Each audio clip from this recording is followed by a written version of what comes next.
بسم اللہ الرحمن الرحیم. یہ ایک پیراگراف ہے جو ہم نے پڑھ لیا تھا، بس میں صرف اسے پڑھ لوں گا، تشریح نہیں کروں گا. جہاں تمدنی ارتقاء نے حکومت کے ہاتھ میں بے پناہ قوت فوج کی شکل میں دے دی ہے، وہاں اس تمدنی ارتقاء کی بدولت دو اہم تبدیلیاں اور بھی آئی ہیں. دینی مزاج کے ہمارے اکثر لوگ ان تبدیلیوں سے واقف نہیں ہیں. چنانچہ راکم جب اسلامی انقلاب کے چھٹے مرحلے کے طور پر مسلح تصادم کی بات کرتا ہے اور وہ یہ بھی جانتے ہیں کہ میں اور میری تنظیم پاکستان میں اسلامی انقلاب برپا کرنے کے لیے کوشاں ہیں، تو وہ چونک جاتے ہیں کہ یہ لوگ تو مسلح بغاوت کی بات کر رہے ہیں اور مسلمانوں کو مسلمانوں سے لڑوانا چاہتے ہیں. حالانکہ یہ بات درست نہیں ہے. جب سیرت مطہرہ علی صاحب الصلاۃ والسلام سے فلسفہ انقلاب اخذ کیا جائے گا اور حضور صلی اللہ علیہ وسلم کی سیرت مبارکہ کے معروضی مطالعہ سے، یعنی معروضی مطالعہ یعنی آبجیکٹیولی جب آپ اسے دیکھیں گے، انقلاب محمدی کے مراحل و مدارج کے تعین کی کوشش کی جائے گی تو لا محالہ چھٹے اور آخری مرحلے کے طور پر مسلح تصادم کا ذکر آئے گا. البتہ راکم نے اس موضوع پر جب بھی اظہار خیال کیا ہے تو ان متبادل طریقوں کا بھی ذکر کیا ہے جو تمدن کے موجودہ ارتقاء نے دنیا کو دیے ہیں. اب جو تبدیلی آئی ہے جس سے عام مذہبی لوگ واقف نہیں ہیں، اس میں سے ایک چیز جو آگے بیان ہو رہی ہے وہ ہے جی ریاست اور حکومت کا فرق. ویسے ریاست کسے کہتے ہیں؟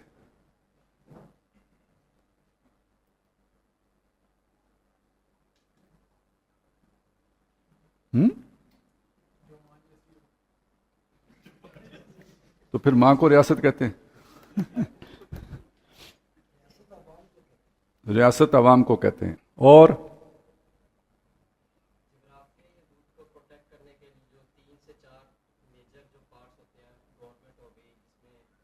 آپ نے یہ ارطغرل وغیرہ ڈرامے دیکھیں؟ کسی نے دیکھا؟ اس میں جب وہ کوئی بادشاہ کے خلاف کوئی بات ہوتی ہے تو وہ کیا کہتا ہے؟ ریاست کے خلاف بات ہے تو بادشاہ ریاست ہوتی ہے. سمجھ گئے؟ نہیں، اس وقت ہوتی تھی نا، بادشاہ کیا ہوتا تھا؟ ریاست ہوتی تھی. آج کل آپ نے بعض لوگوں کو سنا ہوگا، صحافی ہیں، بلاگرز ہیں، وہ یہ بات کہتے ہیں کہ اگر کسی نے فوج کے خلاف بات کی ہو تو وہ کہتے ہیں ریاست کے خلاف بات کی ہے. سنا ہے نا آپ نے یہ؟ تو جیسے اس وقت کہا جاتا تھا کہ بادشاہ کے خلاف بات کرنا ریاست کے خلاف بات ہے، اسی طرح آج اگر کسی نے وزیر اعظم کو گالی دی ہے، چور کہاں ہے، ڈاکو کہاں ہے، لٹیرا کہاں ہے، کچھ بھی کہہ دیا ہے، غدار تک کہہ دیا ہے، سیکورٹی رسک قرار دے دیا ہے، کوئی ریاست کو کچھ نہیں ہوتا. لیکن اگر آپ نے کسی صوبیدار صاحب کو ٹیڑھی آنکھ سے دیکھ لیا ہے تو ریاست کو آنکھ ماری ہے، ریاست کی شان میں گستاخی ہو جاتی ہے. ایسا ہے یا نہیں ہے؟ ایسا ہے. یہ وہ غلط فہمی ہے. جو تبدیلیاں آئی ہیں جن سے لوگ واقف نہیں ہیں وہ یہ تبدیلیاں ہیں. ریاست فوج نہیں ہوتی اور ریاست بادشاہ نہیں ہوتا. آج کے دور میں ریاست کسی اور شے کو کہتے ہیں. اب یہاں پہ ایک بات اور روک کے سمجھ لیں. ایک آپ نے سنا ہوگا ریاست حیدرآباد. نہیں سنا؟ میرا خیال ہے آپ نے تاریخ کی کوئی کتاب ہی نہیں پڑھی ہے. ٹھیک ہے، ریاست حیدرآباد. ریاست کشمیر تو سنا ہوگا نا یار. ہاں، ریاست بہاولپور. یہ اور معنی میں ریاستیں ہیں. یہ جو پولیٹیکل سائنس میں ریاست کا تصور ہے نا، یہ ہے جو اس وقت زیر بحث ہے. اور پولیٹیکل سائنس میں ریاست کی ڈیفینیشن کسے معلوم ہے؟ اس کے کون سے، جو آپ نے وہ سنا ریاست کے پلرز ہوتے ہیں جی، وہ کڑے کڑے ہونے نے چار، نہیں چار آنے دینا، کون سے ایک، ہاں